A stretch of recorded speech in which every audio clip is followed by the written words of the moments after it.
এই ভিডিওটাতে কিভাবে কোনো একটা শিক্ষা প্রতিষ্ঠানের নোটিশ তৈরি করতে হয় শুধুমাত্র আমি এই জিনিসটা শেখাচ্ছি এমনটা না, বরং নোটিশ টাইপের যত ধরনের টেমপ্লেট বা ডকুমেন্ট আছে এগুলো কিভাবে তৈরি করবেন সেই জিনিসটা আমি শিখাবো এবং একদম প্রফেশনাল ভাবে শিখাবো।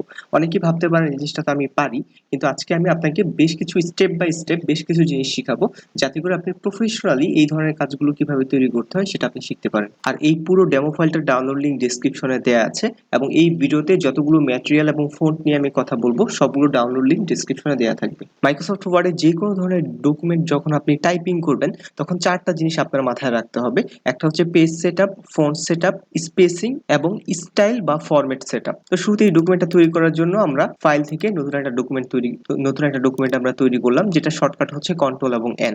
এখন আমি যেভাবে এই নোটিশের ডকুমেন্টটা তৈরি করব ঠিক সেভাবে স্টেপ বাই স্টেপ আপনি ফলো করবেন, কোনো একটা স্টেপ আগে পরে করবেন না, তাহলে আপনি বেশ কিছু প্রবলেম ফেস করতে পারেন। এবং আজকে আমি যে স্টেপ বাই স্টেপ কাজটা শিখাবো এইভাবে যদি করেন তাহলে কাজটা প্রফেশনাল হবে এবং অনেক সহজ হবে। অনেক সময় অনেক ডকুমেন্টের কাজ করতে গিয়ে আমরা অনেক ধরনের প্রবলেমগুলো ফেস করি। এখন আমি যে স্টেপ বাই স্টেপটা শিখাবো এই স্টেপটা মেনটেন করে আপনি যখন মাইক্রোসফট ওয়ার্ডে যে কোনো ডকুমেন্টেশনে কাজ করবেন তাহলে ওই সমস্যাগুলো আপনাকে আর ফেস করতে হবে না।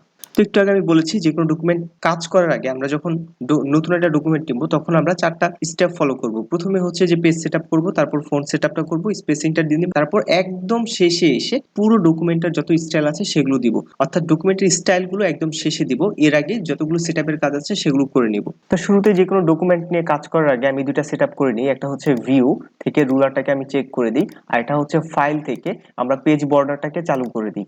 এই দুটা জিনিস চালু করে নিলে কাজটা করাটা একটু কাজ করতে একটু সুবিধা হয়। তো রুলারটা যদি আমরা চালু করে দিই তাহলে আমরা উপরে রুলারটা দেখতে পাবো, আর পেজ বর্ডারটা দিলে পুরো ডকুমেন্টের কোথায় লেখাটা শুরু হবে এবং শেষ হবে জিনিসটা দেখা যায়। তো একটু আগে যে কথাটা বলেছি, যে কোনো ডকুমেন্টের শুরুতেই আমরা পেজ সেটআপটা করে নিব। এই পেজ সেটআপটা কখনো শেষে এসে করবেন না, তাহলে পরবর্তীতে কিন্তু আপনি ঝামেলায় পড়বেন। তো পেজ সেটআপ করার জন্য আমরা পেজ লেআউটে চলে যাব। পেজ লেআউট থেকে প্রথমে মার্জিন দেখতে পাচ্ছি, মার্জিন থেকে আমরা আপাতত নরমালটা দিয়ে নিই, পরবর্তীতে আমরা কাস্টমাইজ করে নিব। সো নরমালটা দিলাম। ওরিয়েন্টেশন, তো আমরা দেখেছি এই ধরনের নোটিশগুলোতে সাধারণত ল্যান্ডস্কেপে ওরিয়েন্টেশনটা ল্যান্ডস্কেপে দিয়ে থাকে, আমরা পোর্ট্রেটে এই নোটিশগুলো প্রিন্ট করে থাকি না। তো ওরিয়েন্টেশন থেকে ল্যান্ডস্কেপ সিলেক্ট করে দিব। এই ডকুমেন্টগুলো সাধারণত আমরা A4 পেপারে প্রিন্ট করে থাকি, তাই আমরা সাইজ থেকে A4 পেপারটাকে সিলেক্ট করে দিব। তো এটা হচ্ছে আমাদের পেজ সেটআপের কাজ, এটা আমরা যে কোনো ডকুমেন্টের শুরুতেই করে নিব। তো পেজ সেটআপের পর আমরা ফন্ট সেটআপটা করব। তো ফন্ট সেটআপটা করার পর আমরা টাইপিং করব, টাইপিং করে ফন্ট সেটআপটা করব না, তাহলে বেশ কিছু সমস্যা আপনি ফেস করতে পারেন। সো আমরা ফন্ট সেটআপটা করার জন্য আমরা ফন্ট থেকে প্রথমে আমি নিকোশ ফন্টটা দিয়ে লিখছি, আপনারা সাধারণত সুতোন এমজি দিয়ে লেখেন, তো আমি ইউনিকোডে টাইপ করি, তাই আমি নিকোশ ফন্টটা দিয়ে আজকে টাইপ দেখাবো আপনাদেরকে। এখান থেকে আমি নিকোশ ফন্টটা দিই, আর ফন্টের ডিফল্ট ফন্ট হিসেবে আমরা সাধারণত 16 ব্যবহার করে থাকি। আপাতত আমি 16 দিচ্ছি, একটু পরে আমি এটাকে কারেক্ট করে নিব। তো এখন আমাদের ফন্ট বেসিক ফন্ট সেটআপের কাজ শেষ। এখন আমরা স্পেসিংটা ঠিক করে নিব। তো এখানে দুটো স্পেসিং আছে, এইটা হচ্ছে লাইন স্পেসিং। লাইন স্পেসিং এর জন্য ইন্টারন্যাশনাল যেটা সেটা হচ্ছে 1.115, এটাকে আমরা সিলেক্ট করে দিব, এটা হচ্ছে লাইন স্পেসিং। আর প্যারাগ্রাফ স্পেসিং এর জন্য আমরা পেজ লেআউট থেকে এই জায়গাটাতে দেখতে পাচ্ছি, এখান থেকে সবগুলোকে আপাতত আমরা 0 করে দিব। এখন আমরা পুরো ডকুমেন্টটাকে টাইপ করব। তো আমি যদি এখন টাইপ করি তাহলে একটু সময় বেশি লাগবে, এই কারণে আমি পুরো ডকুমেন্টটাকে আমি টাইপ করে রেখেছি, আমি এখান থেকে কপি করে এই জায়গাটাতে এসে আমি পেস্ট করে দিব। তাহলে আপনারা দেখতে পাচ্ছেন, আপনি যখন এই সেটআপটা করে টাইপিংটা করবেন তাহলে দেখবেন যে ফন্ট শুধু এমডিটা থাকবে, এটা সাইজ 16 থাকবে এবং এখান থেকে পুরো স্পেসিংটা থাকবে। আপনি যদি খেয়াল করে দেখেন যে এই ডকুমেন্টটা যদি আপনি সিলেক্ট করেন, তো সিলেক্ট করার পরে আপনি স্পেসিং এ যান, এখান থেকে দেখবেন যে এটা লাইন স্পেসিং, এটাকে বলে লাইন স্পেসিং। ঠিকঠাক বলে নিই, এটা হচ্ছে লাইন স্পেসিং। আর এই যে পেজ লেআউটে গিয়ে যে স্পেসিংটা দেখতে পাচ্ছেন এটাকে বলা হয় প্যারাগ্রাফ স্পেসিং। লাইন স্পেসিং এবং প্যারাগ্রাফ স্পেসিং এটা অনেক অনেক গুরুত্বপূর্ণ একটা টুল। এই দুটো কিভাবে কাজ করে এটা আপনি দেখে আসবেন, আমার চ্যানেলে এটা নিয়ে একটা ভিডিও আছে। এই দুটো যদি আপনি না জানেন কোনটা লাইন স্পেসিং এবং কোনটা প্যারাগ্রাফ স্পেসিং, তাহলে মাইক্রোসফট ওয়ার্ড শেখাটা আপনার জন্য একদম বৃথা। তার পাশাপাশি একটা কথা বলে নিই, বর্তমানে নতুন একটা খুব ভালো ফন্ট আমি দেখেছি, যেটার নাম হচ্ছে যে কালপুরুষ, না কালপুরুষ মডিফাইড, যেটা ডাউনলোড লিংক ডেসক্রিপশন দেওয়া থাকবে। এটা হচ্ছে কালপুরুষ মডিফাইড ফন্ট। এটা হচ্ছে একদম সুতোন এমজের মতো একটা ফন্ট। আপনি ছেলে যারা ইউনিকোডে টাইপিং করেন তারা হচ্ছে সুতোন এমজের মতো, যদি ফন্ট আপনার সুতোন এমজে ফন্টটা বেশি পছন্দ হয়ে থাকে তাহলে কালপুরুষ মডিফাইড ফন্ট এই ফন্টটা ব্যবহার করতে পারেন। এটা সুতোনি এমজে ফন্ট, দেখতে একদমই সেম। তো এটা যেহেতু একটা নোটিশ, তো নোটিশের যে ফন্টের যে সাইজ সেটা সাধারণ ডকুমেন্ট থেকে একটু বড়ই থাকে। আপনি নোটিশটা যদি দেখেন এটার ফন্ট সাইজ কিন্তু অনেক বড়। সাধারণ ডকুমেন্টে আমরা যেটা করি ফন্ট সাইজ 16 দিয়ে থাকি। তো আমরা এই নোটিশের পুরো ডকুমেন্টটা কন্ট্রোল এ দিয়ে আমরা সিলেক্ট করব, কন্ট্রোল এ দিয়ে সিলেক্ট করব এবং ফন্ট সাইজ থেকে আপনি যে একটা ফন্ট সিলেক্ট করে দিতে পারেন। আমি এটাতে আপাতত 22 ফন্টটা সিলেক্ট করে দিয়েছি, আপনি দেখবেন যে কোন ফন্ট সাইজটা আপনার জন্য পারফেক্ট হয়। তো সিলেক্ট করার পর এই যে এই লেখার এই তিনটা মাঝখানে থাকবে, তো মাঝখানে আনার জন্য আমরা এই জায়গাটাতে ক্লিক করতে পারি, শর্টকাট হচ্ছে কন্ট্রোল ই।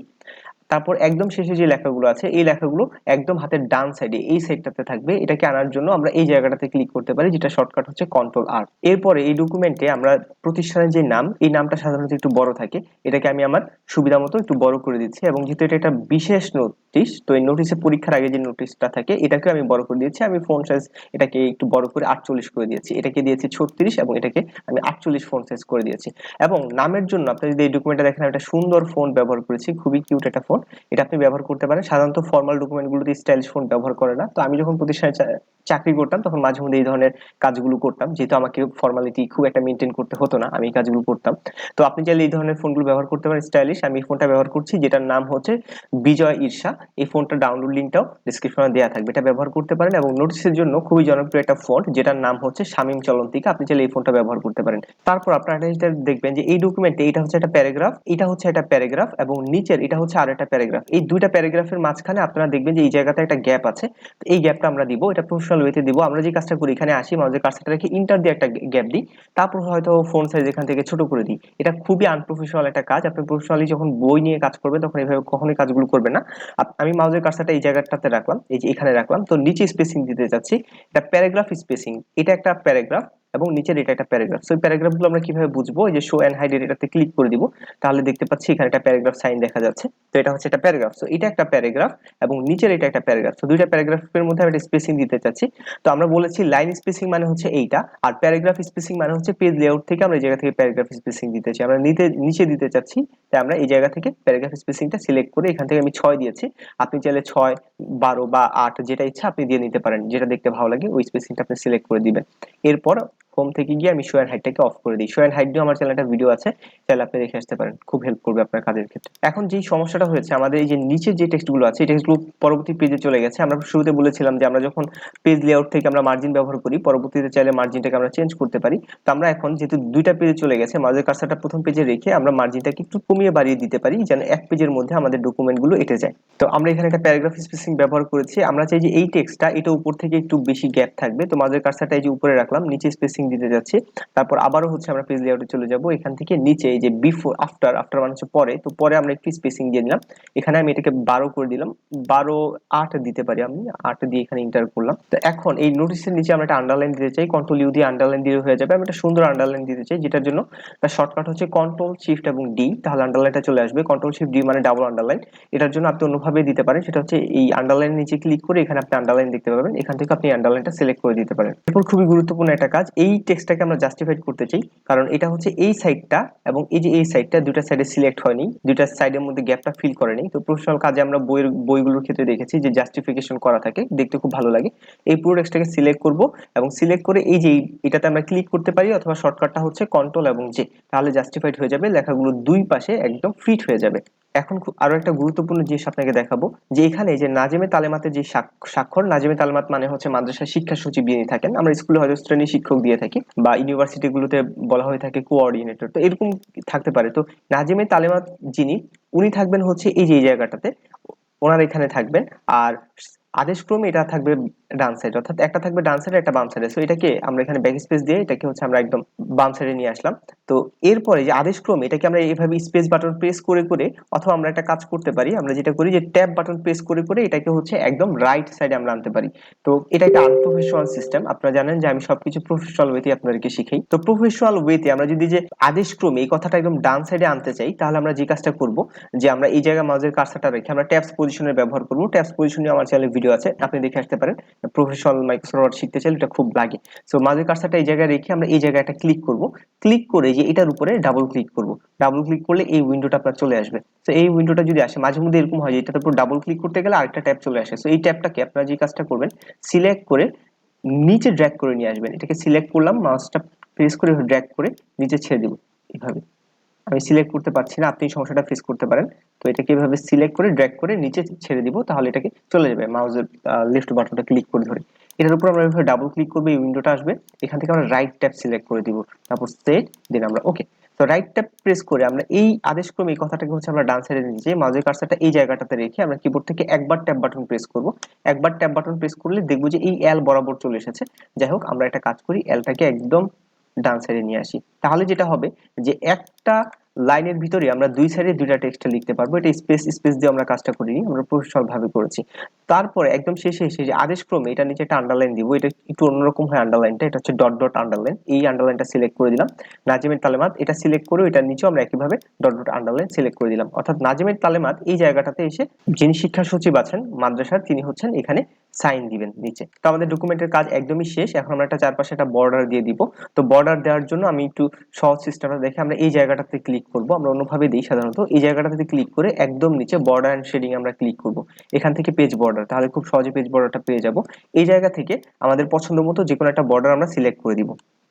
তো এটা ছিল আমাদের এই ধরনের টেমপ্লেট গুলো প্রফেশনাল ওয়েতে কাজ করার পদ্ধতি। এখানে খুবই গুরুত্বপূর্ণ একটা কথা বলি, আমরা অনেক সময় যে কাজটা করি, আমরা প্রথমে হয়তো হাসানিয়া মাঝে সেই কথাটা লিখি, লিখার পর এখান থেকে বিজয় সেই ফোনটা সিলেক্ট করি, এই ফোন সাইজটাকে বড় করি, তারপর আবার এটা লিখি, তারপর এটার জন্য আবার হচ্ছে সুতরাং আমি যে ফোনটা সিলেক্ট করি। এইভাবে আমরা কখনোই কাজ করব না। পুরো টাইপিং এর কাজটা আমরা একসাথে করে ফেলবো। আমরা যখন প্রফেশনালি কাজ করব তখন পুরো টাইপিং এর কাজটা একসাথে শেষ করব, তারপর মাউসে হাত দিব। আপনি একবার হাসানিয়া মাঝে টাইপ করলেন, টাইপ করার পর আবার আপনি হাতটাকে সরিয়ে মাউসে নিলেন, তারপর আবার এখানে ফন্টে গেলেন, তারপর আবার নিচে এসে আপনি হয়তো এখানে নোটিস লিখলেন, এভাবে কাজটা করবেন না। এতে করে টাইম কিন্তু অনেক ওয়েস্ট হয়। আরেকটা বড় সমস্যা হয় যেটা হচ্ছে যে আপনি এই জায়গাতে এসে ধরেন ধরেন আমি এটাকে ডিলিট করে দিচ্ছি, এই জায়গাতে এসে মাদ্রাসার নামটা লিখলেন, তারপর যখন ইন্টার দিয়ে আপনি আবারও লিখবেন, জায়গাটার নাম লিখবেন, তো এখন দেখেন উপরে যে ফোনটা ছিল নিচেও কিন্তু সেই ফোনটা চলে এসেছে। এখন কি করতে হবে, পুরো ফোনটা সিলেক্ট করে আবারও এখান থেকে আমাদের নিকশ বা কালপুষ মডিফাই দিতে হবে, তারপর আবারও এখান থেকে হয়তো আমার চেঞ্জ করতে হবে, তারপর আবার আমার ইন্টার দিয়ে আসতে হবে, এখান দিয়ে আবার যদি আমি লিখি নোটিস, নোটিস লেখার পর আবারও দেখেন টাইপ করার পর আবার মাউসে হাত দিতে হচ্ছে। তো এইভাবে কাজগুলো করবে না, এতে করে একবার টাইপিং করতে হয়, কিবোর্ডে একবার যেতে হয়, আবার যে কাজটা আমাদের করতে হয় যে আবারও আমাদেরকে মাউসে হাত দিতে হয়, তাহলে মাউস এবং কিবোর্ড এই মুভমেন্টটা অনেক বেড়ে যায়। এই কারণে যখনই আমরা প্রফেশনালি কোনো কাজ করব তখন চেষ্টা করব টাইপিং এর কাজটা সবসময় একবারে শেষ করে ফেলতে। তো পুরো টাইপিং এর কাজটা শেষ করার পরে হচ্ছে আমরা কিবোর্ডে হাত হাত দিব। তাহলে একবার টাইপিং করবেন, একবার মাউস ধরবেন, এভাবে কিন্তু অনেক সময় নষ্ট হবে। একই সাথে আপনার বারবার ফরম্যাট গুলোতে সমস্যা হবে। যেমন এখানে মাউসের কার্সার রেখে আপনি এই আসানিয়া মাদ্রাসা এই কথাটা টাইপ করার পর নিচে যখন আসবেন, নিচে এসে টাইপ করবেন, তখন নিচের টাইপিং যে ফরম্যাটটা থাকবে সেটাও কিন্তু এই প্রথমটার ফরম্যাটের মতো হয়ে যাবে। তখন নিচের এই ফরম্যাটটাকে আবারও আপনার এই জায়গা থেকে চেঞ্জ করতে হবে, ফন্ট সাইজ চেঞ্জ করতে হবে। আবারও নোটিসের কথাটা লিখবেন, নোটিস লেখার সময় সেম সমস্যা হবে। উপরে যে আপনি ফোনটা দিয়েছেন সুতরাং এমজে, এখানে আবার সুতরাং এমজে ফোন হয়ে যাবে, তখন এটাকে আবার আপনার চেঞ্জ করতে হবে। এর থেকে ভালো পুরোটাকে একসাথে আমরা টাইপিং করে নিব। টাইপ করার পর যত ধরনের সেটআপ আছে সেটা আমি করে নিব। তাহলে শুরুতে আমি কি কি কথা বলেছি, একদম শুরুতে আমরা পেজ সেটআপটা করব, এরপর ফোন সেটআপ, এরপর হচ্ছে স্পেসিং এর কাজটা আমরা করে নিব। একদম শেষে এসে আমরা হচ্ছে স্টাইলের কাজটা করব। আপনারা দেখেছেন একদম শেষে হচ্ছে আমরা ডকুমেন্টটাকে জাস্টিফাইড করেছি, আমরা নিচে আন্ডারলাইন করেছি, তারপর আমরা এই জায়গাতে ট্যাবস পজিশনে ব্যবহার করেছি, স্টাইলিশ ফন্টগুলো ব্যবহার করেছি। অর্থাৎ যত ধরনের স্টাইলের কাজ আছে সেগুলো ডকুমেন্টের একদম শেষে করব, আর শুরুতে ফন্ট এবং পেজ সেটআপ এই দুইটা কাজ করে আমরা যে কোনো ডকুমেন্টের কাজ করব। তাহলে কাজটা প্রফেশনাল হবে এবং কোনো ঝামেলা পোহাতে হবে না। কম সময়ে সহজভাবে আমরা মাইক্রোসফট ওয়ার্ডে ডকুমেন্টেশনের কাজগুলো করতে পারবো।